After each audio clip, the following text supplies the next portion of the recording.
The central drama of the late ancient world, the grand narrative of an age of empires, was not a monologue spoken by a single declining power, but a tense and brutal dialogue between two colossal and equal rivals, a dialogue that shaped the destiny of three continents for 400 years. We have long been taught to stare west, to watch the slow, agonizing decay of one great civilization. Yet in doing so, we often overlook the blazing light of its counterpart, its shadow, its mirror image. Before we continue, let's make this a true expedition of discovery together. Support this quest by liking the video, subscribe to join our Council of History, and share your thoughts in the comments on what you believe defined this epic struggle. The true center of the world, the pivot upon which the destiny of nations turned, was not the city on the Tiber, but a throne of fire built in the ancient heart of Persia, the throne of the King of Kings. This is the story of the last great empire of the ancient Near East, a dynasty born from rebellion and faith, a civilization that perfected the art of war, sponsored breathtaking achievements in science and art, and fought its eternal enemy to a bloody, mutually destructive standstill, unknowingly paving the way for a new world to be born from their ashes. This is the story of the Sassanian Empire, the inheritors of Persia, the rivals of Rome, and the architects of an epoch. To understand the cataclysmic birth of this new Persian power, we must first descend into the twilight of its predecessor, into the long, slow decay of the Parthian Sassanid dynasty. For nearly 5 centuries, the Parthians, the horse lords, who had humiliated Crassus and defied Mark Antony, had ruled a vast, decentralized empire stretching from the sands of Mesopotamia to the mountains of the Hindu Kush. Theirs was a feudal confederation, a mosaic of powerful noble houses, vassal kingdoms, and semi-autonomous city-states, all loosely bound to the authority of an Sassanid king of kings.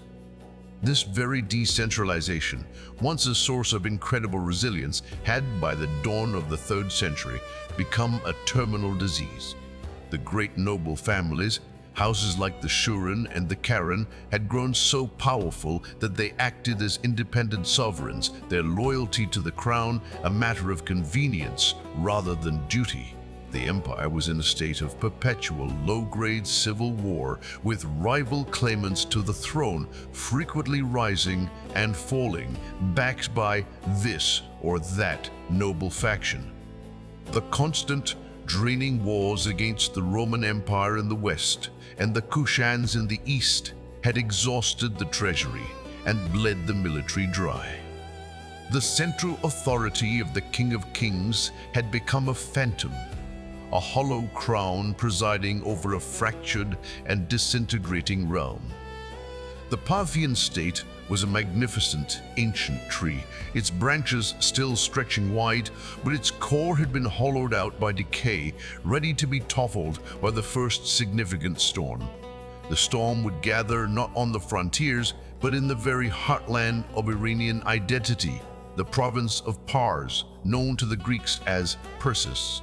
This was the ancestral homeland of the Achaemenid Empire of Cyrus and Darius the Great, a land steeped in the memory of a more glorious, unified past. Here, the Hellenistic cultural veneer adopted by the cosmopolitan Parthian court had always been thin. The old traditions, the old gods, and a more orthodox, organized form of the ancient Zoroastrian faith were preserved with a fierce pride. It was here that a new dynasty was stirring, a family of local priests and governors who claimed direct lineage from the Achaemenids themselves.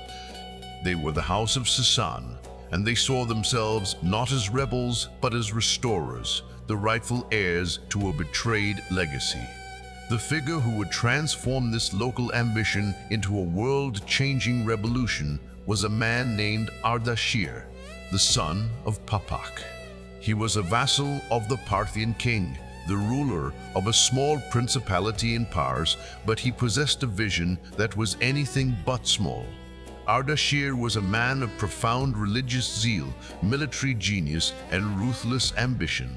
He saw the weakness of the Sassanid state, its political fragmentation, its cultural hybridity, and its religious tolerance, not as features to be managed, but as corruptions to be purged. He dreamed of a new Iranian empire, one that was centralized, orthodox, and aggressively expansionist, a perfect resurrection of the Achaemenid glory. He began his campaign by systematically consolidating his power within Pars, eliminating rival local rulers and absorbing their territories. He was not just conquering land, he was building a new kind of state, a government, an army bound by a singular ideology, the restoration of Iranian honor and the supremacy of the Zoroastrian faith. The ruling Parthian king, Artabanus IV, initially underestimated this provincial upstart, viewing him as just another minor nuisance in a kingdom full of them. But as Ardashir's power grew, as he began to seize control of neighboring provinces, Artabanus could no longer ignore the mortal threat. He gathered the Grand Imperial Army, a vast coalition of the forces of the great noble houses who remained loyal to the Sassanid crown, and marched south to crush the rebellion once and for all. The fate of the Iranian world, the future of an empire, would be decided on a plain whose precise location is now lost to history, but whose name echoes with the thunder of destiny, the Battle of Hormozgan. The confrontation in the year 224 CE was more than just a battle for a throne. It was a clash of two worlds, a struggle between two fundamentally different conceptions of empire. On one side stood the old order, the Parthian king of kings, Artabanus IV, leading a vast, multi-ethnic feudal host. His army was the culmination of a 500-year-old military tradition, a force built around the legendary prowess of its heavy cataphract cavalry and the swirling clouds of its horse archers. It was an army of aristocrats, a coalition of powerful warlords bound by fragile oaths of loyalty, a force that embodied the decentralized, feudal spirit of the Parthian Confederation. On the other side was the new world rising, Ardashir and his disciplined, zealous army from Pars.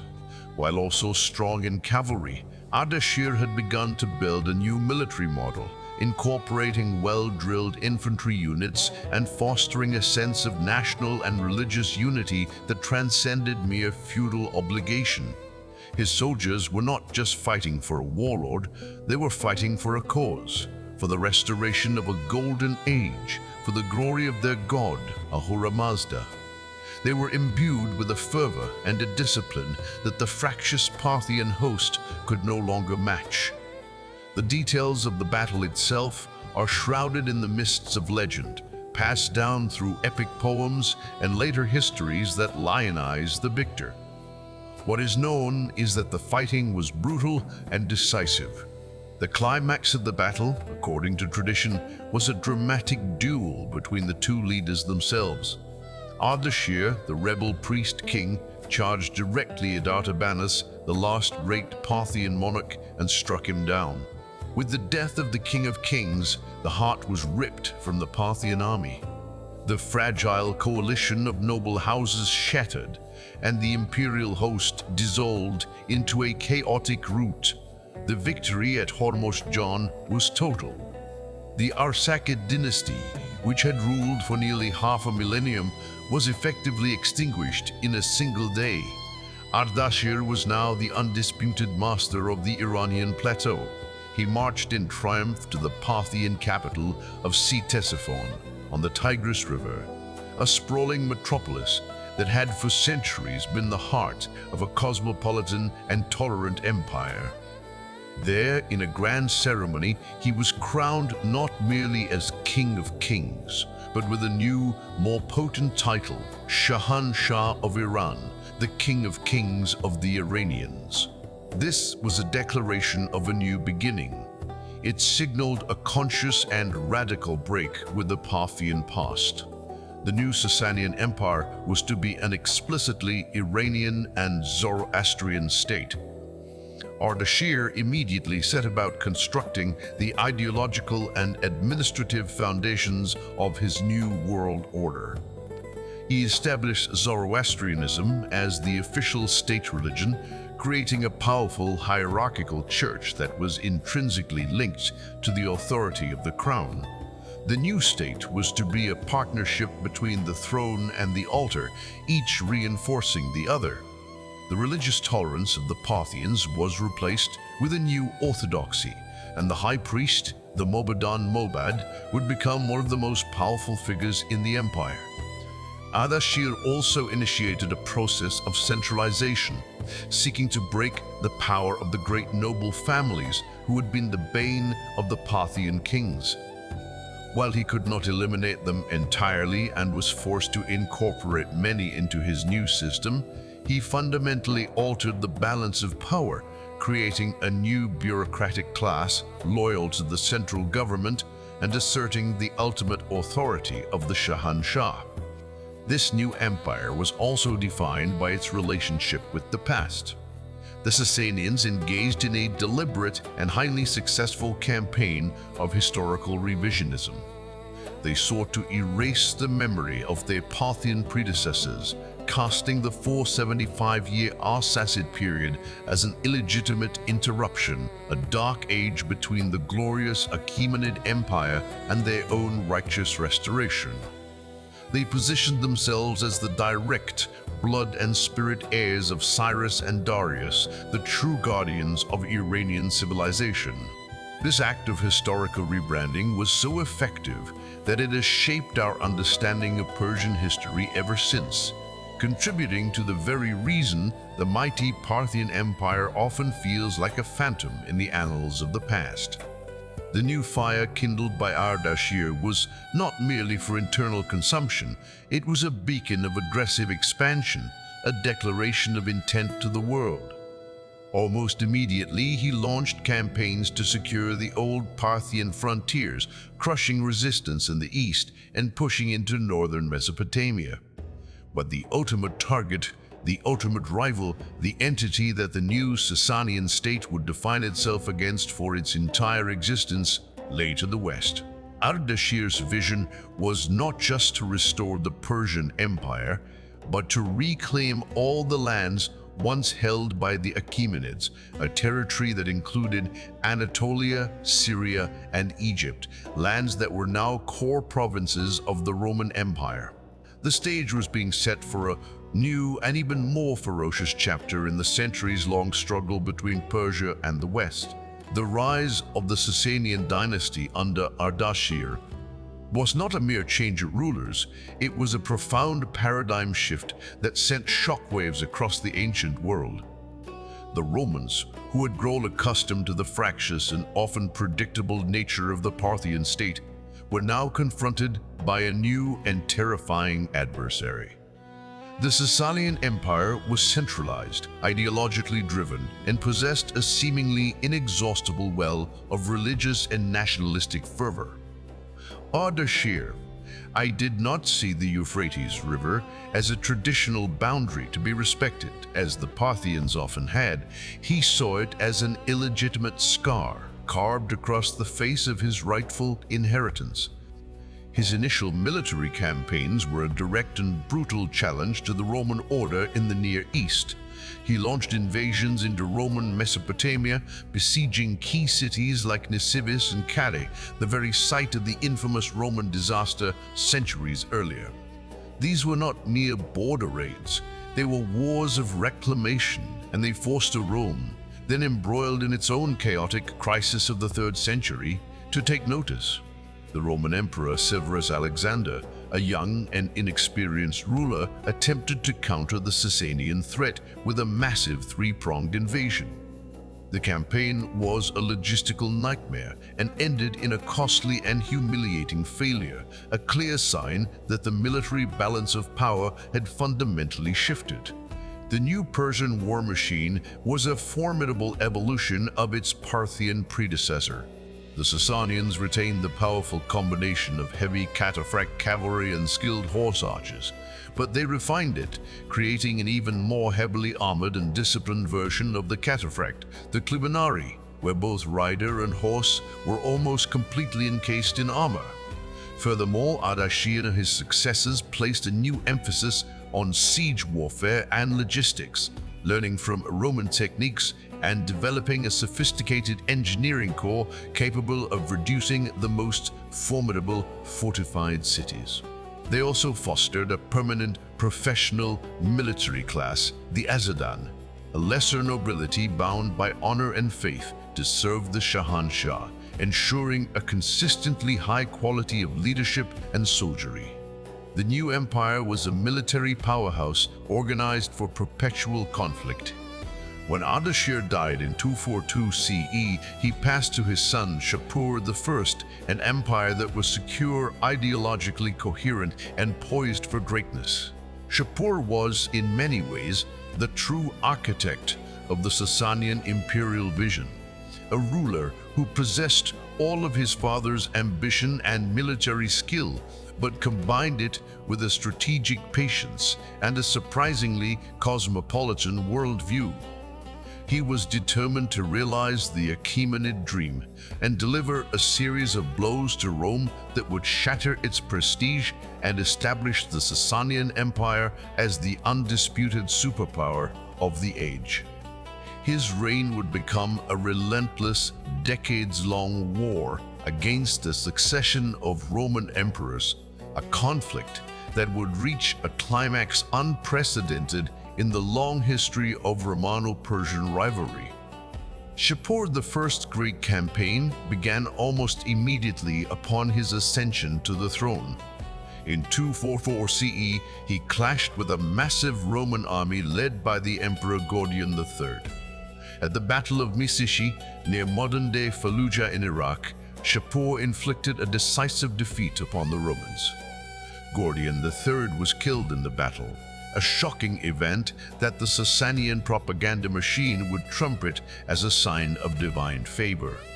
Shapur's inscriptions boast that he killed the Roman emperor with his own hands, a claim that, while likely an exaggeration, highlights the immense propaganda victory he achieved. The new Roman emperor, Philip the Arab, was forced to sue for peace, paying a massive indemnity of 500,000 gold denarii and conceding Roman territory in Mesopotamia. It was a stunning triumph that announced Shapur's arrival on the world stage and solidified his reputation as a divinely appointed conqueror. This initial victory, however, was merely a prelude. After a period of consolidating his power and building new cities, Shapur launched an even more audacious invasion in the 250s CE. He swept through Roman Syria and Anatolia, sacking some of the most ancient and wealthy cities of the Roman East, including the great metropolis of Antioch, the third largest city in the Roman Empire. The capture of Antioch was a disaster of unimaginable proportions for Rome, a psychological blow from which it would take decades to recover. But Shapur's masterpiece, the single event that would immortalize his name and forever define the Sassanian challenge to Rome, was yet to come. In 260 CE, he led his army deep into Roman territory once more. The aging Roman Emperor Valerian, determined to put an end to the Persian menace, gathered a huge army and marched east to confront him. Near the city of Edessa, the two great powers clashed.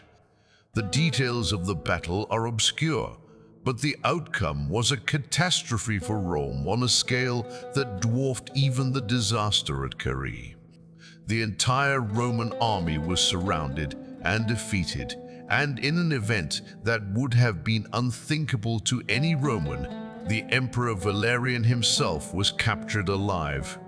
The spectacle of a Roman Augustus, the living embodiment of Roman majesty and power, being taken prisoner by a Persian king, sent a shockwave of disbelief and horror throughout the Mediterranean world. Shapur would spend the rest of his life ensuring that this moment of ultimate triumph was never forgotten.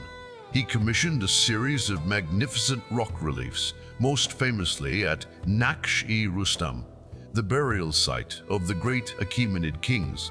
These reliefs depict the victorious Shapur on horseback, with the defeated Emperor Philip the Arab kneeling before him, while the captive Emperor Valerian stands in humiliation, his wrist grasped firmly by the Persian monarch.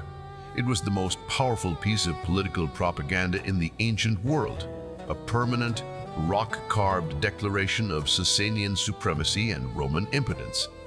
The fate of Valerian himself became the stuff of dark legend. Roman sources claim he was subjected to the most profound humiliations, used as a human footstool by Shapur to mount his horse, and that after his death his skin was flayed, stuffed with straw, and displayed as a trophy in a Zoroastrian temple. While these stories are likely Roman counter-propaganda, they reveal the deep trauma that the capture of their emperor inflicted upon the Roman psyche.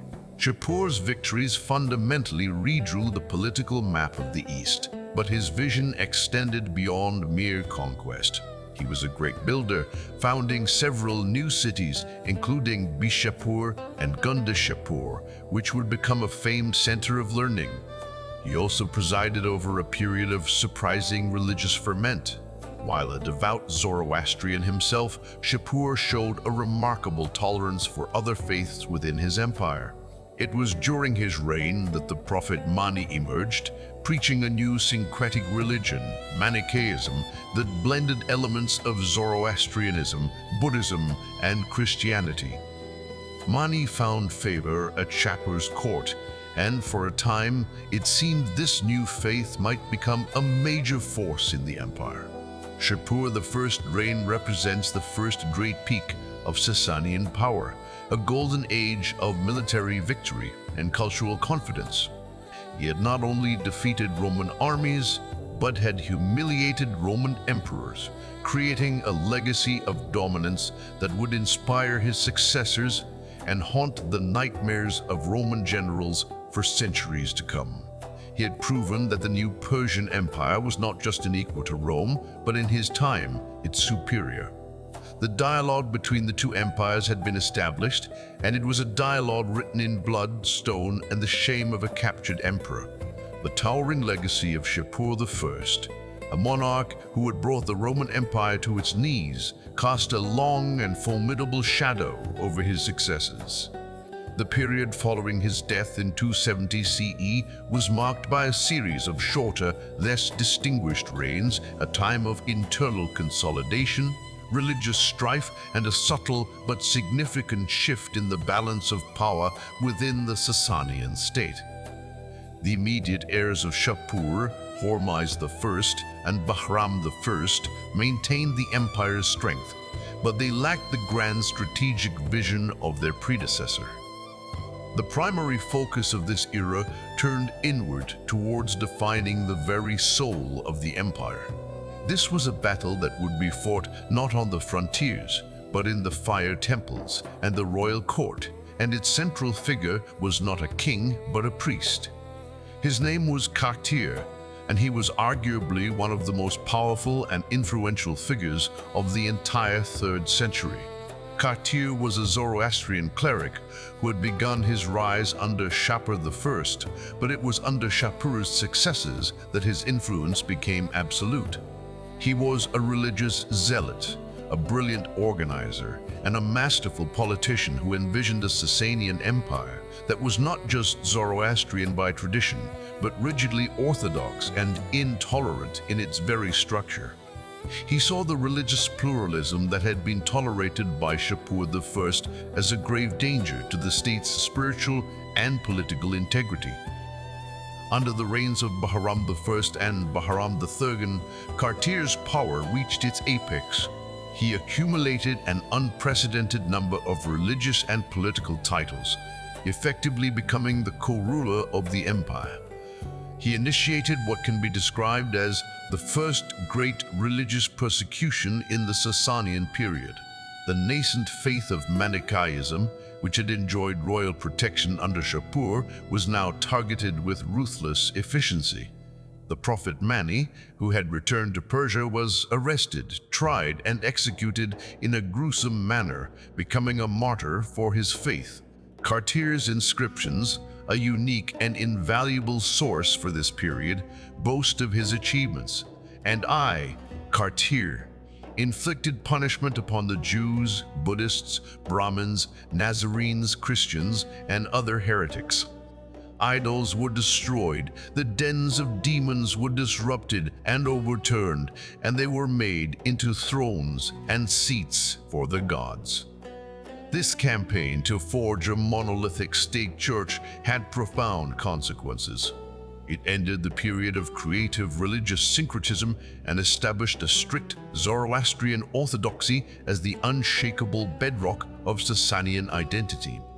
This fusion of throne and altar would give the empire immense ideological strength in the centuries to come, but it also created deep fissures within its diverse society and set the stage for future conflicts with its Christian minorities, a problem that would become particularly acute once the Roman Empire itself converted to Christianity. While Kartir was reshaping the empire's spiritual landscape, the Sassanian state faced renewed challenges from the West. The Roman Empire, having weathered the worst of its 3rd century crisis, was now resurgent under a series of tough soldier emperors. The Emperor Carus launched a successful invasion of Mesopotamia in 283 CE, even managing to sack the capital Ctesiphon. Only his sudden death, attributed officially to being struck by lightning, prevented a deeper Roman advance. Under the Emperor Diocletian, who created the Tetrarchy and stabilized the Roman world, the conflict continued. After a major Persian victory, Diocletian's subordinate Galerius won a crushing victory over the Sassanian king Narseh in 298 CE. The Romans captured Narseh's harem and treasury and forced him to sign the Treaty of Nisibis, a peace agreement that was deeply humiliating for the Sassanians. They were forced to cede significant territory in northern Mesopotamia and, most gallingly, to recognize Roman suzerainty over the strategically vital kingdom of Armenia. The Treaty of Nisibis represented a major reversal of the fortunes established by Shapur I. It demonstrated that a revitalized Rome was more than capable of defeating the Sassanian war machine. The 40 years of peace that followed were a period of simmering resentment for the Persians, a time of rebuilding and waiting for an opportunity to avenge this humiliation and reclaim their lost prestige. The reign of Bahram II is particularly notable for its artistic legacy, which reflects the internal and external pressures of the time. His rock reliefs often depict him not just in triumph over enemies, but also in intimate family scenes, a departure from the purely imperial focus of his predecessors. These images perhaps reflect a need to legitimize his rule and project an image of stability during a period of uncertainty. This era of relative weakness and introspection, however, was merely a lull before the storm. The empire was gathering its strength. Its Zoroastrian identity had been forged into a hard, sharp weapon by Kartir, and the shame of Nisibis festered in the memory of the Persian nobility. The stage was set for the rise of a new, great Shahanshah, a king who would have one of the longest and most impactful reigns in all of ancient history, a ruler who would dedicate his life to restoring the glory of Shapur I and breaking the Roman stranglehold on the east. The empire was waiting for Shapur II, and his reign would be a 70-year-long war. The birth of Shapur II, known to history as Shapur the Great, is a story steeped in legend, a narrative clearly crafted to emphasize his divine right to rule from the very moment of his conception. It is said that he was crowned in utero, the nobles of the empire, seeking to secure the dynastic succession, after the turbulent reign of his father Hormizd II placed the royal crown upon his mother's womb. This tale, whether true or not, perfectly encapsulates the destiny that awaited him. Ascending to the throne as an infant in 309 CE, he would rule for 70 years, a reign of unprecedented length that would be defined by a single, all-consuming purpose: the restoration of Persian power and the complete eradication of the humiliation imposed by the Treaty of Nisibis. During his long minority, the empire was governed by a regency of nobles and his mother, a period during which its frontiers were severely tested. Arab tribes launched devastating raids from the south, penetrating deep into the Persian heartland. While in the west, the Roman Empire underwent a revolution that would permanently alter the geopolitical landscape. The Emperor Constantine the Great converted to Christianity, and in doing so transformed the long-standing rivalry between Rome and Persia from a purely political and territorial struggle into something far more dangerous: a holy war.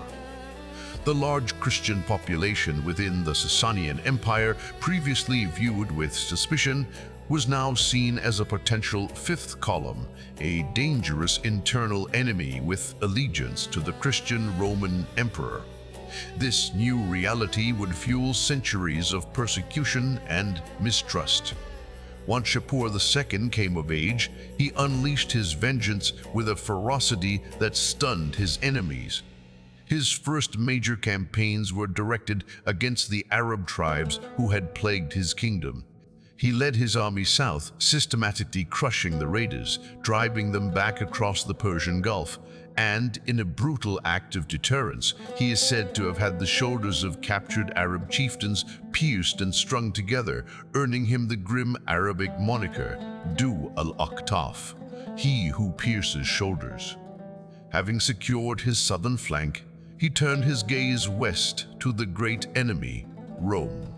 In 337 CE, the same year that Constantine the Great died, Shapur II launched the first of his great wars against the Romans, abrogating the shameful Treaty of Nisibis and initiating a conflict that would last for over a quarter of a century. His primary strategic objective was the capture of the fortress cities of northern Mesopotamia, particularly the seemingly impregnable bastion of Nisibis, which served as the linchpin of the entire Roman defensive system in the east. 3 times he laid siege to Nisibis, and 3 times its formidable walls and the heroic defense of its garrison repelled him. The wars became a brutal slog, a war of attrition characterized by sieges, raids, and indecisive field battles. Shapur's tenacity was matched by the Roman Emperor Constantius II, and for decades, neither side could gain a decisive advantage. While engaged in this epic struggle with Rome, a new and formidable threat emerged on his northeastern frontier. Nomadic tribes, the Chionites and later the Kidarites, ancestors of the Huns, swept down from Central Asia, threatening the wealthy eastern provinces of the empire. Shapur was forced to break off his Roman war and march his main army east to confront this new existential threat.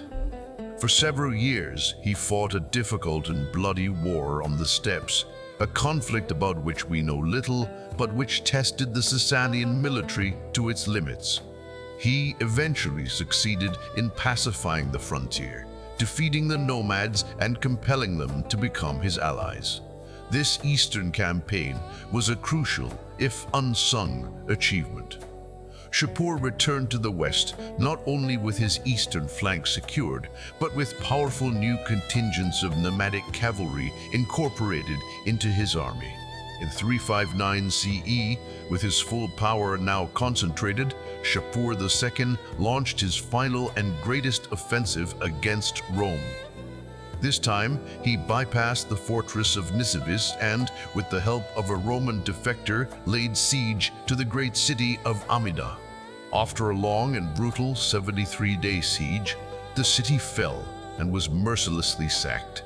The victory at Amida opened the way for a deeper invasion and set the stage for one of the most famous and dramatic episodes in the history of the late Roman Empire. In 363 CE, the new Roman Emperor Julian, a brilliant and charismatic figure known to history as the apostate for his rejection of Christianity and his attempt to restore paganism, gathered a massive army to launch a decisive invasion of Persia. Julian's campaign was intended to be a glorious reenactment of Alexander the Great's conquest, a final solution to the Persian problem. He marched his army down the Euphrates, reaching the walls of the Sassanian capital, Ctesiphon. But Shapur, a master of grand strategy, refused to be drawn into a pitched battle. He employed classic Fabian tactics, shadowing the Roman army, scorching the earth, and harassing their supply lines. Julian, unable to take Ctesiphon and with his army starving in the Mesopotamian desert, was forced into a disastrous retreat. During a skirmish, the Roman emperor was mortally wounded by a spear. The death of Julian was a cataclysm for the Romans. Their grand invasion had collapsed, and their leaderless, demoralized army was trapped deep in enemy territory.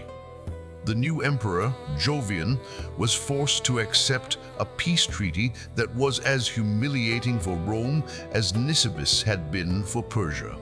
All the territories ceded in 29 CE were returned, and Rome was forced to abandon its long-standing ally Armenia to Sassanian influence. Shapur II had achieved his life's work. He had avenged the shame of his ancestors, broken Roman power in the east, and restored the Sassanian Empire to the zenith of its prestige. His 70-year reign had been a crucible of constant warfare, but it had forged an empire that was stronger, more orthodox, and more feared than ever before. He left behind a legacy of uncompromising strength, and had firmly established the Sassanian Empire as the dominant power of its age, a true equal to the mighty civilization of Rome. The colossal reign of Shapur II, a 70-year epoch of warfare and restoration, had elevated the Sassanian Empire to a peak of power and prestige. However, the very totality of his achievement created a political vacuum upon his death in 379 CE. The period that followed was an era of relative peace with Rome, but it was also marked by a series of less forceful rulers and a resurgence in the power of the great noble houses, who sought to reclaim the influence they had lost under the long autocratic reign of Shapur the Great. This era, spanning the late 4th and early 5th centuries, was characterized by internal power struggles and complex political maneuvering, a departure from the grand, external-facing conflicts that had defined the previous generation. The immediate successors of Shapur II, Ardashir II, and Shapur III were largely creatures of the nobility, their reigns short and their authority circumscribed. It was a time of political consolidation, as the empire absorbed the massive territorial and political gains won by Shapur II. The most significant development in foreign policy during this period was the formal partitioning of the long-contested Kingdom of Armenia in 387 CE. After centuries of being a bloody chessboard for Roman and Persian ambitions, the two great powers finally reached a pragmatic agreement to divide the kingdom between them. The larger eastern portion became a Sassanian vassal state, while a smaller western part fell under Roman influence. This treaty ushered in a period of relative stability on the western frontier, a cold peace that would last for several decades. It was a tacit admission by both empires that the Armenian question could not be solved by military means alone, and that a managed coexistence, however tense, was preferable to perpetual warfare. It was within this context of internal aristocratic power and external peace that one of the most enigmatic and controversial figures in Sassanian history ascended to the throne, Yazdegerd I ruling. From 399 to 420 CE, Yazdegerd earned from the later Zoroastrian clerical tradition the damning moniker, the sinner, al-Kashar. This hostile portrayal stems from his radical and unexpected departure from the established Sassanian policy of religious orthodoxy. Yazdegerd actively pursued a policy of religious tolerance, particularly towards the empire's large and growing Christian minority. He not only halted the persecutions that had been a feature of Shapur II's reign, but also cultivated close relationships with Christian bishops. He allowed Christians to rebuild their churches, to worship openly, and even sponsored the formal organization of the Church of the East at the Synod of Seleucia, Ctesiphon, in 410 CE. This event created a unified, hierarchical Christian church within the Sassanian Empire, with its own Catholicos, or patriarch, giving the Christian community a degree of autonomy and official recognition that was unprecedented. His motivations for this startling reversal of policy are complex and debated. It may have been a pragmatic attempt to win the loyalty of his Christian subjects and to use the organized church as a counterbalance to the immense power of the Zoroastrian clergy and the great noble families. It may also have been a genuine personal conviction. Whatever the reason, his policies enraged the powerful Zoroastrian establishment, who saw his actions as a betrayal of the very foundations of the Sassanian state. This internal conflict, a cold war between the king and the priests, defined his reign. Yazdegerd I's peaceful foreign policy was equally remarkable. He maintained excellent relations with the Roman Empire, even corresponding with the Emperor Arcadius. According to one tradition, the Roman emperor, on his deathbed, even entrusted the guardianship of his young son, Theodosius II, to Yazdegerd, a testament to the extraordinary level of trust and stability that had been achieved between the two rival powers. This period of peace and tolerance, however, was an anomaly. Upon Yazdegerd's mysterious death in 420 CE, later clerical histories claim he was killed by a miraculous horse that emerged from a stream, a clear sign of divine displeasure. The forces of orthodoxy reasserted themselves with a vengeance. His son, Bahram V, came to the throne with the backing of the nobility and the clergy, and a new wave of anti-Christian persecution was unleashed. This, in turn, provoked a brief war with the Eastern Roman Empire under Theodosius II, a conflict fought explicitly over the issue of religious freedom. The war was short and inconclusive, ending with a treaty that reaffirmed the status quo, but included nominal provisions for the protection of Christians in Persia and Zoroastrians in Rome, a very early and fragile precedent for the concept of international religious rights. Bahram V, however, is best remembered in Persian tradition not for his religious policies or his Roman wars, but as Bahram Gur, the wild ass, a legendary figure of heroic proportions.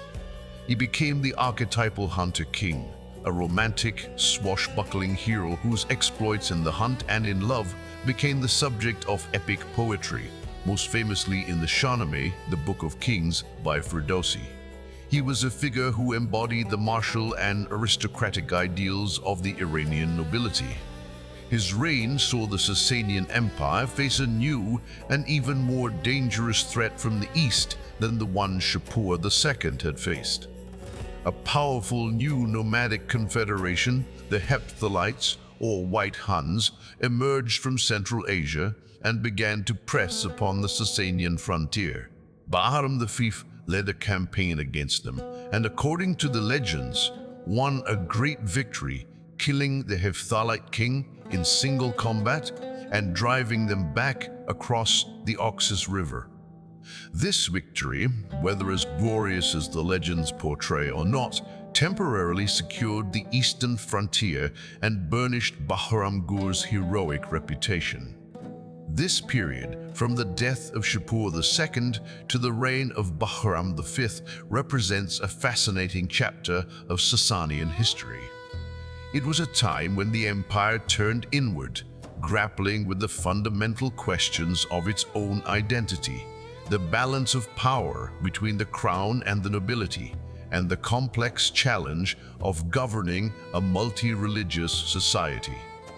While it lacked the epic, world-shaking clashes of the preceding era, its internal struggles and the policies of figures like Yazdegerd the Sinner would have deep and lasting consequences for the future trajectory of the Sassanian world. The heroic exploits of Bahram Gur against the Hephthalites had provided the Sassanian Empire with a crucial but ultimately temporary reprieve on its northeastern frontier. The Hephthalite Confederation was not a passing threat, but a persistent and growing power that would come to dominate the political and military landscape of Central Asia for the next century.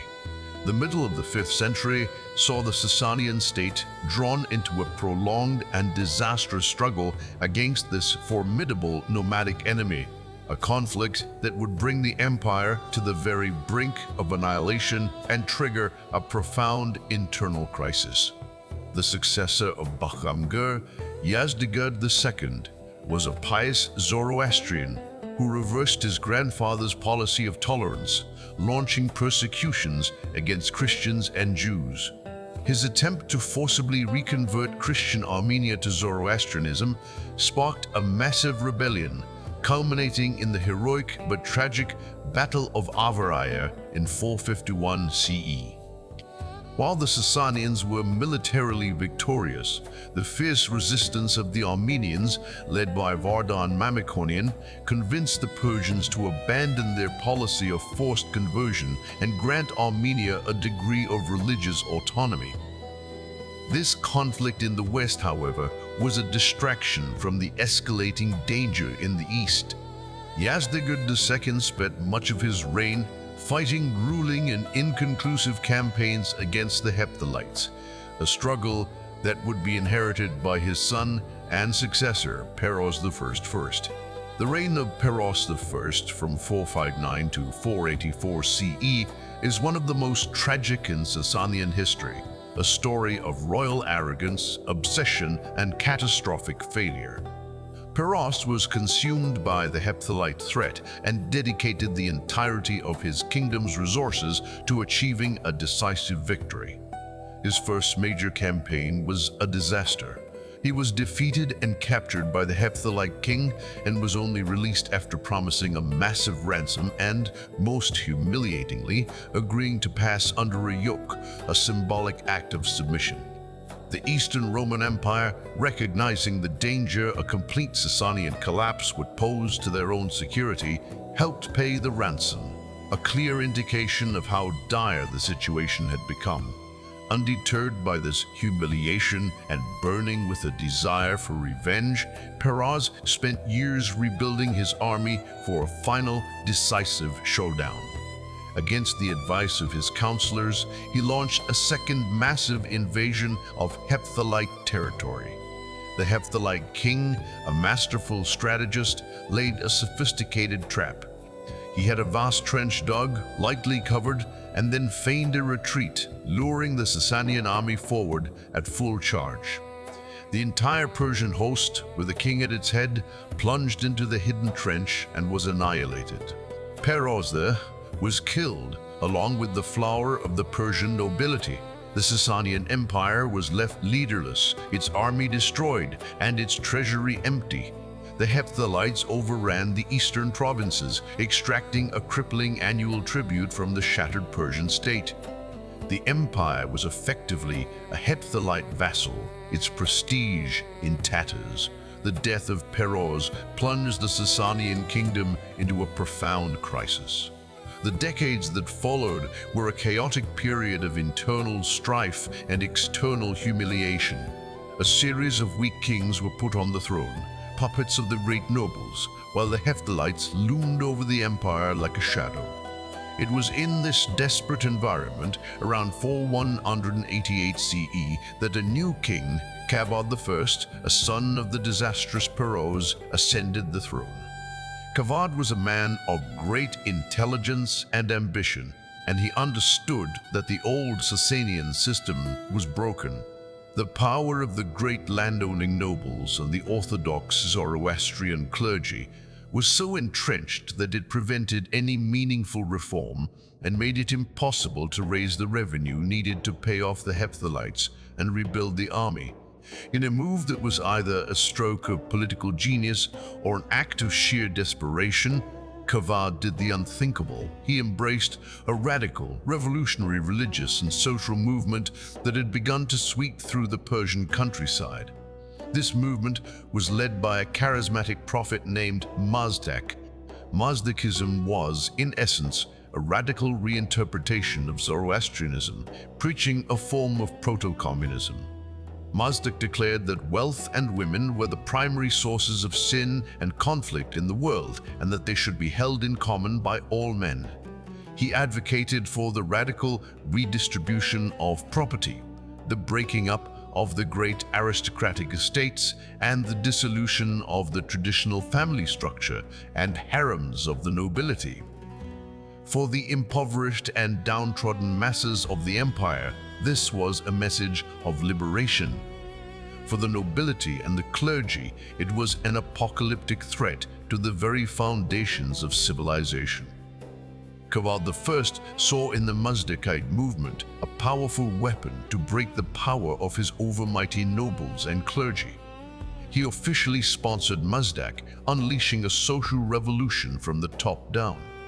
The Mazdakites stormed the granaries of the nobles, opened their harems, and redistributed their wealth. For a few years, the old order of the Sassanian Empire was turned completely upside down. This radical experiment, however, could not last. The nobility and clergy, seeing their power and wealth being systematically dismantled, finally united against the king. In 496 CE, they staged a coup. Kavod I, imprisoned in the infamous Castle of Oblivion, and his more pliable brother was placed on the throne. The Sassanian Empire had reached its nadir. It was a vassal state to the Hephthalites, and it had just experienced a failed and bloody social revolution, culminating in the overthrow of its legitimate king. It seemed as though the fire kindled by Ardashir was about to be extinguished forever, drowned in a sea of external defeat and internal chaos. The deposition of Kavod I by the enraged nobility and clergy appeared to be a decisive victory for the forces of tradition and a brutal end to a radical experiment in social engineering. However, the conspirators had made a critical error. They had underestimated the resourcefulness of the king they had overthrown. Kavod I was not a man to accept defeat. He managed to escape from the Castle of Oblivion and, in a stunning reversal of fortune, made his way east to the court of his people's greatest enemies, the Hephthalites. In an act of audacious diplomacy, the deposed king successfully persuaded the Hephthalite king to provide him with a military force to reclaim his throne. This alliance, born of mutual interest, demonstrates Kavod's remarkable political skill. He was able to turn his jailers into his allies. In 498 CE, Kavod returned to Persia at the head of a Hephthalite army. His brother, recognizing the futility of resistance, abdicated, and Kavod I was restored to the Sassanian throne without a major fight. This second reign of Kavod would be profoundly different from his first. He had returned to power not as a social revolutionary, but as a hardened and pragmatic realist. He had used the Mazdakite movement to shatter the power of the great nobles, and now that his objective was achieved, he began to distance himself from the very forces that had enabled his strategy. He understood that while the Mazdakites had been a useful tool of destruction, their radical ideology was incompatible with the stable, hierarchical state he now intended to build. The process of suppressing the Mazdakites was a slow and brutal one, culminating in a great massacre in the 520s, where the movement's leaders, including Mazdak himself, were rounded up and executed. Kavad had used the revolution to break the old aristocracy, and now he was using the restored power of the monarchy to crush the revolution. With his internal enemies, both old and new, now dealt with, Kavad I initiated a series of sweeping and fundamental reforms that would lay the groundwork for the final golden age of the Sassanian Empire. These reforms, which would later be completed and credited to his more famous son Khosrow I, were a direct response to the systemic weaknesses that had been so brutally exposed during the crisis of the 5th century. The first and most crucial reform was a complete overhaul of the tax system. The old system, which relied on a variable tax based on a percentage of the annual harvest, was unpredictable and inefficient. Kavad instituted a new system based on a fixed, surveyed assessment of land value and water rights. This created a stable and predictable source of revenue for the state, allowing for long-term financial planning and freeing the central government from its dependence on the whims of the great landowners. This new tax revenue was used to fund the second great reform, the creation of a new professional army. Kavad established a new class of military servitors, the Dekhans, a sort of landed gentry who were paid and equipped by the state and owed their loyalty directly to the Shahanshah, not to a local feudal lord. This new standing army was a powerful counterweight to the traditional cavalry forces of the great noble houses. He also reorganized the empire's military command structure, dividing it into 4 frontier commands: East, West, North, and South, a move that streamlined defense and prevented any single general from accumulating too much power. These fiscal and military reforms were revolutionary. They transformed the Sassanian state from a decentralized feudal confederation into a more centralized, bureaucratic, and absolutist monarchy. Kavad was, in essence, building a new empire from the ashes of the old. With his internal house in order and his treasury filling, Kavad turned his attention back to the empire's traditional enemies. He finally halted the humiliating tribute payments to the Hephthalites, a clear declaration of renewed Persian strength. He also reignited the long-dormant conflict with the Roman Empire, now more properly called the Byzantine Empire. The Anastasian War, which began in 502 CE, was a long and grueling conflict focused on the strategic cities of Roman Mesopotamia.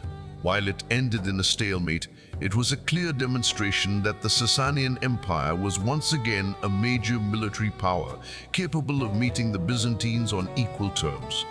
Kavad II's reign is one of the great comeback stories of ancient history. He inherited a kingdom that was broken, humiliated, and on the verge of collapse. He survived a revolutionary uprising and a palace coup, and through a combination of ruthless political maneuvering and brilliant administrative vision, he completely rebuilt the foundations of the Sassanian state. He was the great reformer, the man who healed the wounds of the 5th century crisis and forged a new, stronger, and more centralized empire. He had laid the perfect foundation upon which his successor would build the final and most magnificent edifice of Sassanian civilization, an era that would be remembered as the age of the philosopher-king. The death of Kavad I in 51 CE marked the end of an era of recovery and reform and the beginning of the Sassanian Empire's most brilliant and celebrated epoch. He left to his chosen successor, his third son Khosrow I, an empire that had been thoroughly reorganized and revitalized.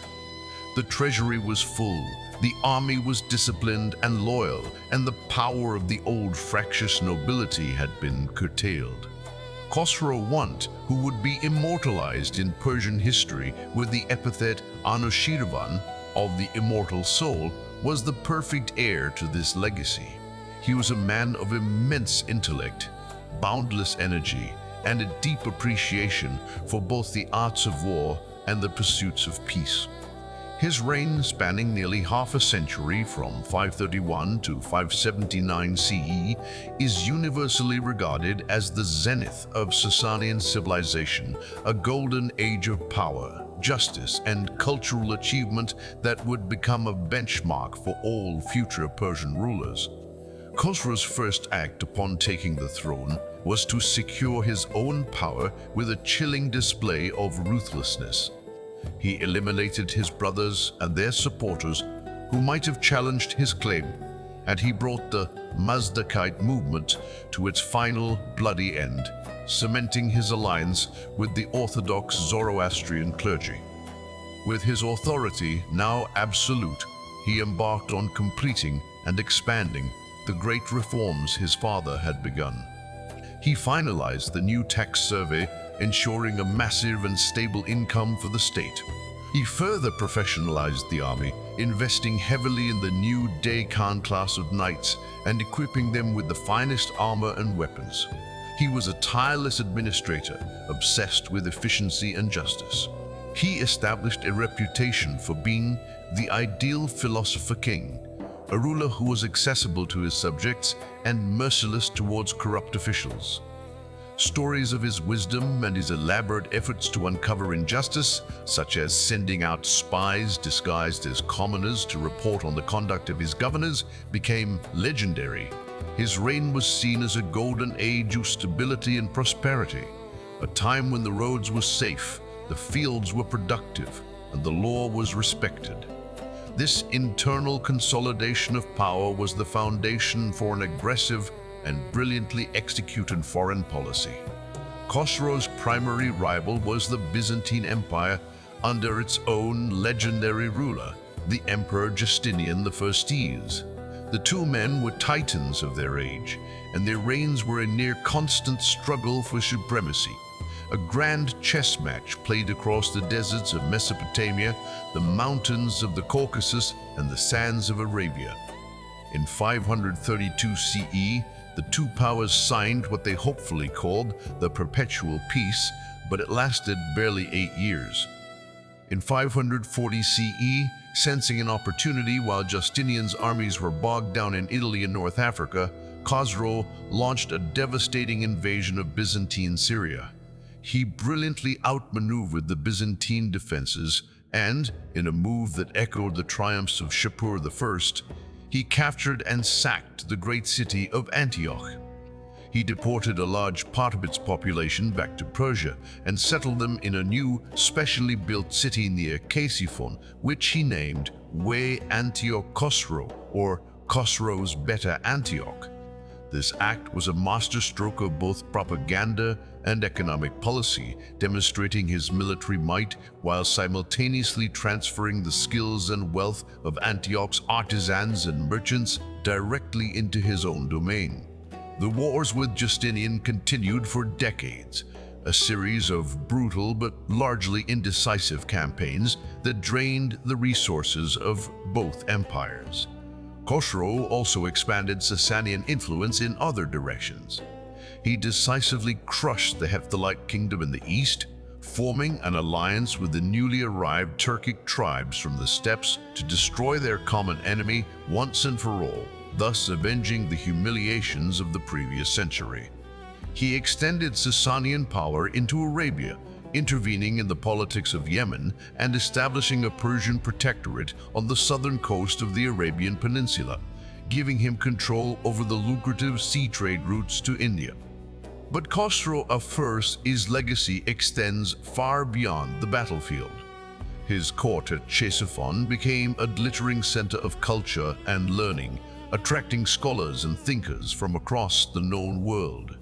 He had a deep and genuine interest in philosophy and science. When Justinian, in a fit of Christian intolerance, closed the ancient Academy of Athens in 529 CE, Khosrow famously welcomed the displaced pagan Greek philosophers to his court. He sponsored lively debates on philosophy and religion and commissioned the translation of a vast number of Greek and Indian texts, including works of Plato, Aristotle, and medical treatises, into the Persian language.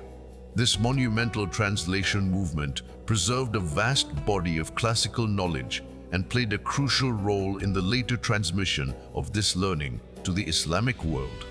The great intellectual jewel of his reign was the Academy of Gundishapur, which had been founded earlier but flourished under his patronage. Gundishapur was arguably the most important intellectual center of its time, a true university where scholars from Greek, Syriac, Persian, and Indian traditions collaborated, particularly in the field of medicine. It was a place where different cultures and systems of knowledge could meet and cross-pollinate, a testament to the cosmopolitan and intellectually curious spirit of Khosrow's court. Khosrow I Anushirvan had crafted an empire that was not just militarily powerful, but also culturally vibrant and intellectually dynamic. He had become the living embodiment of the ideal Sassanian monarch, a figure of immense strength, wisdom, and justice. His reign cast such a long and brilliant shadow that even centuries later, after the fall of the empire, his name was invoked as the ultimate model of a great king. He had brought the Sassanian world to its absolute apex, a gleaming pinnacle from which, tragically, the only way forward was down. The golden age of Khosrow I had been a period of almost unparalleled strength and cultural brilliance, but it was a peak sustained by the extraordinary abilities of one man and by the relentless, exhausting prosecution of wars on multiple fronts. His death in 579 CE left the empire in a precarious position. The long, grinding wars against Byzantium had not produced a decisive victory, but they had severely drained the treasuries of both powers. The Sassanian state Khosrow had built was a highly centralized, absolutist monarchy, a system that required a strong and capable ruler at its head to function effectively. Unfortunately, his successor, his son Hormizd IV, was not that ruler. Hormizd IV inherited his father's arrogance, but none of his wisdom or diplomatic skill. He alienated the powerful Zoroastrian clergy by showing favor to the empire's Christian minorities, and he alienated the great military nobility through his high-handed and suspicious nature. His reign was consumed by the ongoing war with Byzantium and by a new conflict with the Turkic tribes in the east, the very people his father had allied with to destroy the Hephthalites. The one bright spot for the Sassanian military during this troubled time was the emergence of a brilliant general named Bahram Choban. He was a member of the House of Mihran, one of the 7 great Parthian noble families, but he was not of royal blood. Bahram Choban won a series of stunning victories against the Turks in the east, earning immense popularity with the army and the adoration of the people. Hormizd IV, consumed by jealousy and paranoia, saw this popular general as a threat. After Bahram suffered a minor defeat, the king seized the opportunity to humiliate him publicly, sending him a set of women's clothing. This insult was a fatal miscalculation. The army, loyal to its victorious general, mutinied. In 590 CE, Bahram Choban led his army in open rebellion against the Sassanian throne. The coup gained widespread support from the disgruntled nobility. Hormizd IV was deposed and killed, and for the first time since the rise of Ardashir I, a non-Sassanian usurper claimed the title of Shahan Shah. Bahram VI, as he styled himself, was on the throne. The legitimate heir, Hormizd's son Khosrow II, was forced to flee for his life. In a move that would have been utterly unthinkable to his ancestors, the young Sassanian prince fled west to the territory of his family's most ancient and bitter enemy, the Byzantine Empire. He threw himself upon the mercy of the Byzantine Emperor Maurice, begging for assistance to reclaim his throne. Maurice, a shrewd and calculating ruler, saw a golden opportunity. He agreed to help the young Persian prince, but at a steep price. In exchange for Byzantine military support, Khosrow II had to promise to cede vast territories in Mesopotamia and Armenia, and to end the long-standing Sassanian subsidies to the Caucasian buffer states. It was a deal that would essentially make the Sassanian Empire a client state of Byzantium. In 591 CE, a joint Byzantine-Persian army marched into Sassanian territory, defeated the forces of the usurper Bahram Shoban, and placed Khosrow II on the throne in Ctesiphon. Khosrow II, who would be known as Pervez the Victorious, owed his crown entirely to Roman arms. The first decade of his reign was a period of unprecedented peace and friendship between the two great empires. Khosrow and Maurice maintained a close personal relationship, and for a brief, shining moment, it seemed that the centuries of conflict might finally be over. But this peace was built on a deeply unnatural foundation, a subordinate position that the proud Persian nobility could never truly accept. The entire situation was a tinderbox waiting for a spark. The spark came in 6002 CE.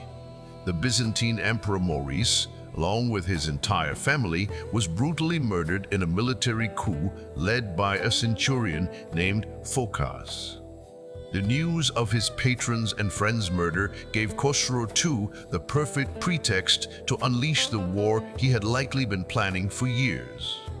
Declaring that he was launching a war of revenge against the illegitimate usurper Phocas, Khosrow II tore up the peace treaty and launched a massive, all-out invasion of the Byzantine Empire.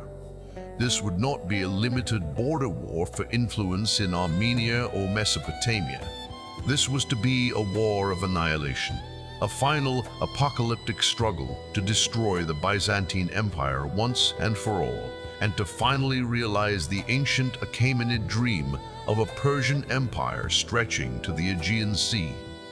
The Sassanid-Byzantine War of 602–628 was the last and greatest of the Roman-Persian wars, a conflict of such scale and devastation that it can be considered a true world war of its time. The initial phase of the war was an unbroken string of Sassanian victories of breathtaking scope. Khosrow II's armies, led by brilliant generals like Shahabaraz and Shahin, benefited from the internal chaos that had engulfed the Byzantine Empire under the disastrous rule of Phocas. They systematically overran Byzantine Mesopotamia and Armenia. In 611 CE, they swept into Syria, capturing Antioch. In 613 CE, they took Damascus. In 614 CE, in a move that sent a shockwave of horror throughout the Christian world, they captured the holy city of Jerusalem. The Sassanian army sacked the city, massacred a large part of its population, and, in an act of supreme psychological warfare, carried off the most sacred relic of Christendom, the true cross, back to Ctesiphon. The fall of Jerusalem was followed by an even greater strategic triumph. In 619 CE, the Sassanian general Shahabaraz conquered the province of Egypt, the breadbasket of the Byzantine Empire. For the first time since the Achaemenids, a Persian army stood on the banks of the Nile. At the same time, other Sassanian armies pushed deep into Anatolia, reaching the shores of the Bosphorus and camping within sight of the great capital of Constantinople itself. By 620 CE, the Sassanian Empire had reached its absolute territorial zenith. Khosrow II had achieved what no Persian king since Xerxes had even dreamed of. He had effectively recreated the Achaemenid Empire. The Byzantine state seemed on the verge of total collapse. Its richest provinces were gone, its armies were shattered, and its capital was threatened. The Roman Empire, the eternal rival, appeared to be finished. Khosrow too, residing in his magnificent palaces surrounded by unimaginable luxury, saw himself as the ruler of the world. His arrogance and sense of divine favor knew no bounds. He had avenged the humiliations of his youth and had elevated the Sassanian Empire to a height of power that dwarfed even the achievements of Shapur I and Khosrow. He was no longer just the Shahan Shah, he was the master of a new world order, a universal empire destined to rule forever. It was the darkest hour for the Byzantine Empire, a moment of utter desperation from which it seemed there could be no recovery. But in the beleaguered capital of Constantinople, a new emperor, Heraclius, who had himself come to power in a coup against the hated Phocas, was preparing for a final, desperate gamble, a counterattack so audacious and brilliant that it would completely reverse the course of the war and change the history of the world. The position of the Byzantine Empire around the year 622 CE was nothing short of catastrophic. With its wealthiest provinces, Syria, Egypt, and Palestine, under Sassanian occupation, its treasury was empty, its armies were demoralized, and its capital, Constantinople, was threatened by both the Persians from the east and their Avar and Slav allies from the north.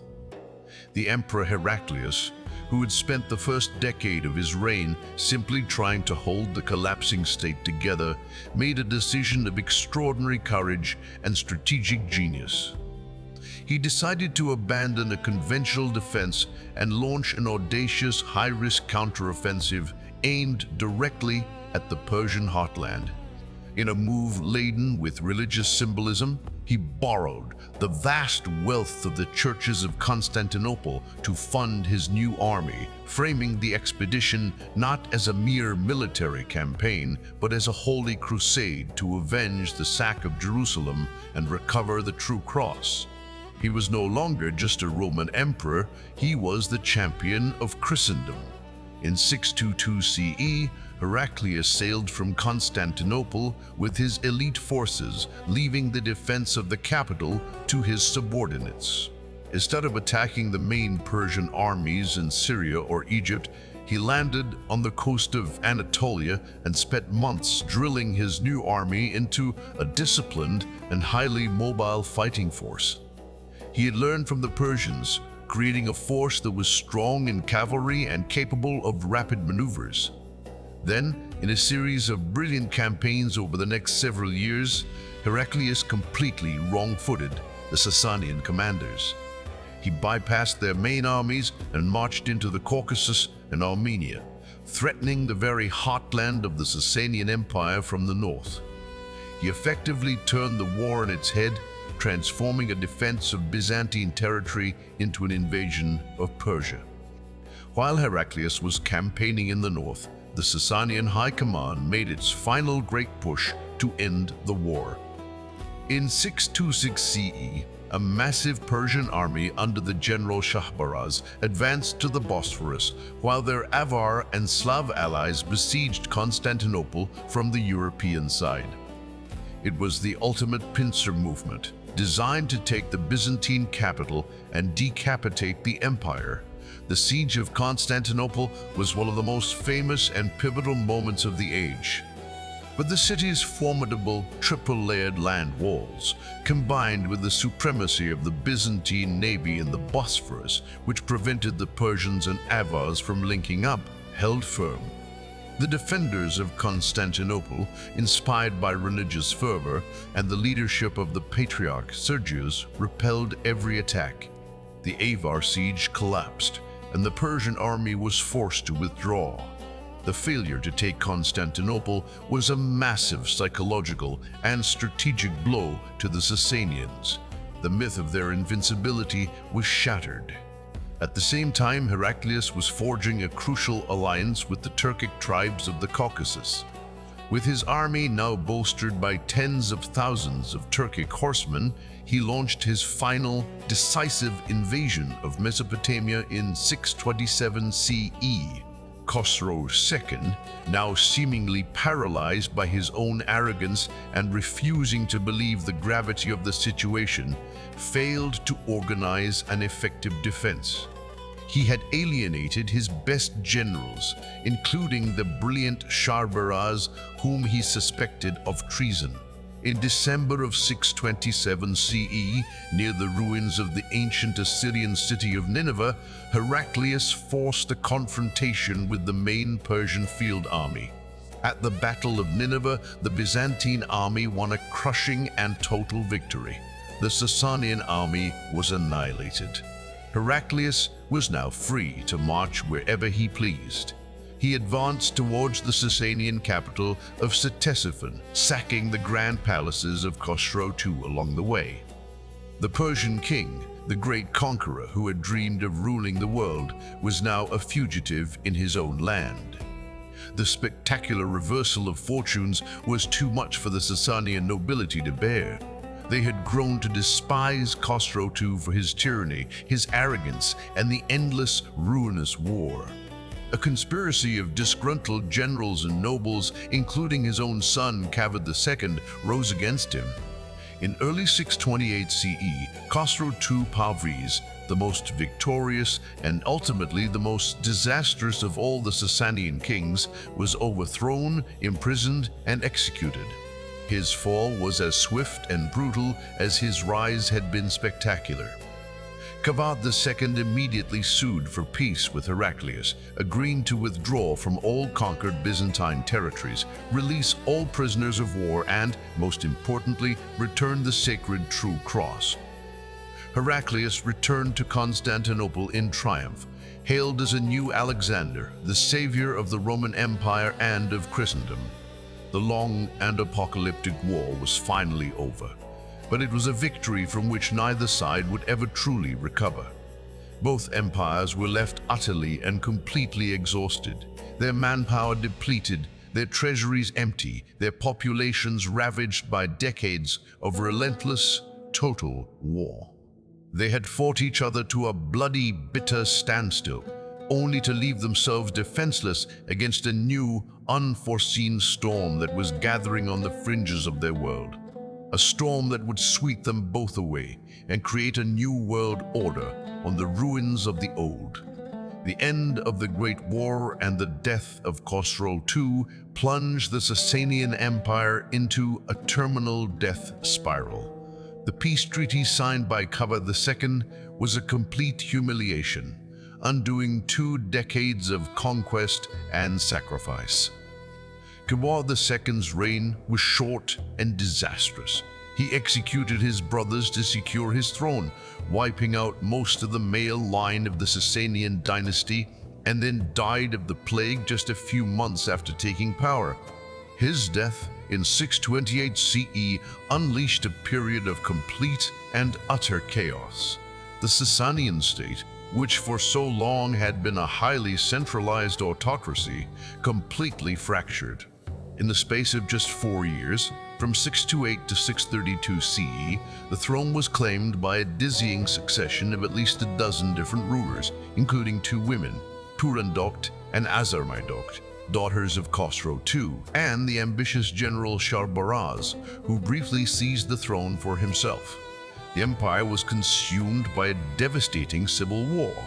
Powerful generals, regional nobles, and factions within the court fought each other for control of the crumbling state. The centralized bureaucracy built by Kavad I and Khosrow I ceased to function. The professional army disintegrated into private feudal militias loyal only to their own commanders. The intricate system of dams and canals that irrigated the fertile lands of Mesopotamia fell into disrepair, leading to famine and economic collapse. The empire was a hollow shell, its strength completely consumed by the long war with Byzantium and the subsequent internal anarchy.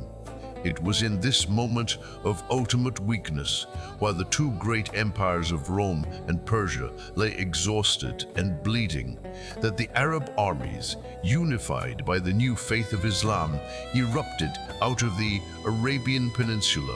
This was a new kind of threat, a force driven by religious fervor and a strategic brilliance that the battle-weary and divided Sassanians were completely unprepared to face.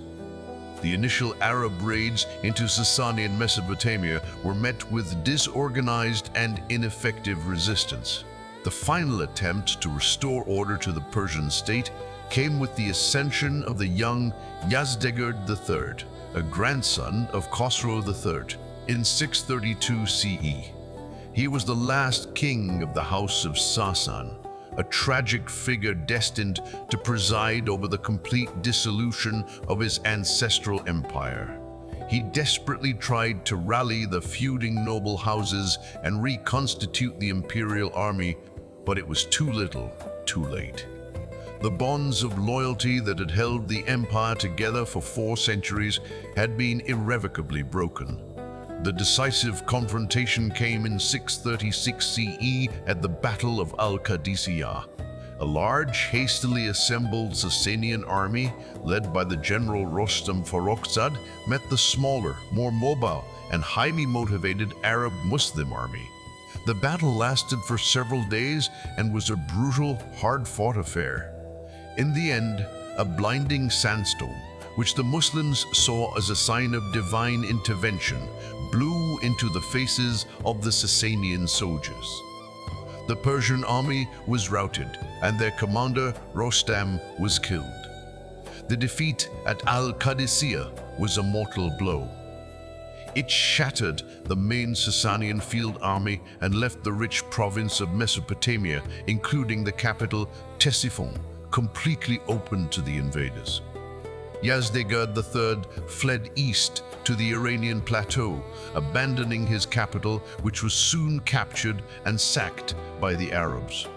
The fall of Ctesiphon, the heart of the Sassanian Empire for 400 years, was a disaster from which there would be no recovery. From the plateau, Yazdegerd III made one last desperate attempt to rally the remaining forces of his empire.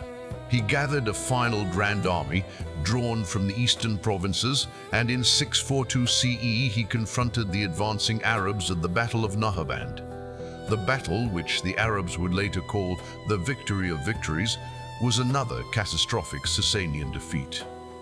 This second great blow completely destroyed the last vestiges of organized Sassanian military power. The Iranian plateau, the very homeland of the dynasty, now lay defenseless. The Sassanian Empire, as a functioning state, had ceased to exist.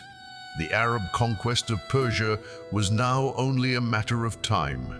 Yazdegerd III spent the last decade of his life as a hunted fugitive, fleeing from city to city in the remote eastern provinces of his former empire, desperately trying to rally support from local lords and even from the Tang Emperor of China. But his cause was hopeless. The spirit of resistance was broken. In 651 CE, near the city of Merv in modern-day Turkmenistan, the last king of the last great Persian empire of antiquity was ignominiously murdered by a local miller for his purse. The death of Yazdegerd III was the final tragic punctuation mark at the end of a 400-year-long epic. The fire that had been kindled by Ardashir at Hormozgan had finally been extinguished. The Sassanian Empire was no more. Its lands were incorporated into the rapidly expanding Islamic Caliphate, and its people gradually began to convert to the new faith of Islam. The long twilight of the ancient world had come to an end, and the dawn of a new medieval world was at hand, a world that would be built upon the ruins of the two great rival empires that had fought each other to their mutual destruction. The fall of the Sassanian Empire was not merely the end of a dynasty, it was the end of an entire world, the culmination of a historical and cultural trajectory that stretched back for over a millennium to the first Persian Empire of Cyrus the Great. Yet, to claim that the Sassanian legacy was simply erased would be to fundamentally misunderstand the nature of history. The empire was conquered, but its civilization was not destroyed.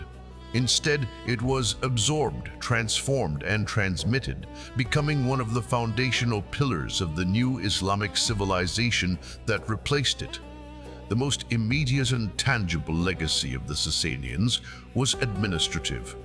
The Arab conquerors, who were brilliant soldiers but had little experience in governing vast, complex agrarian societies, wisely chose to adopt the sophisticated Sassanian bureaucratic machinery wholesale. Sassanian systems of taxation, land tenure, and provincial administration were maintained for centuries. Persian bureaucrats and viziers became indispensable figures in the courts of the Umayyad and particularly the Abbasid Caliphates. The entire structure of the Abbasid court, with its elaborate etiquette, its hierarchical bureaucracy, and the powerful office of the vizier, was a direct inheritance from Sassanian practice. In essence, the new Islamic empire was governed using the blueprints left behind by its Sassanian predecessors.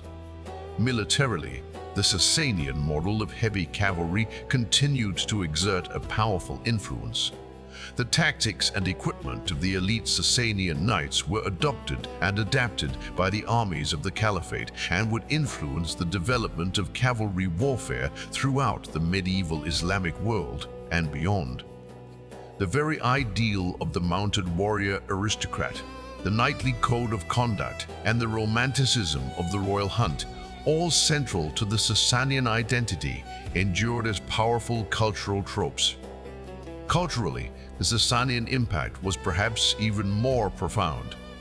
The Persian language, though temporarily eclipsed by Arabic as the language of administration and religion, never disappeared.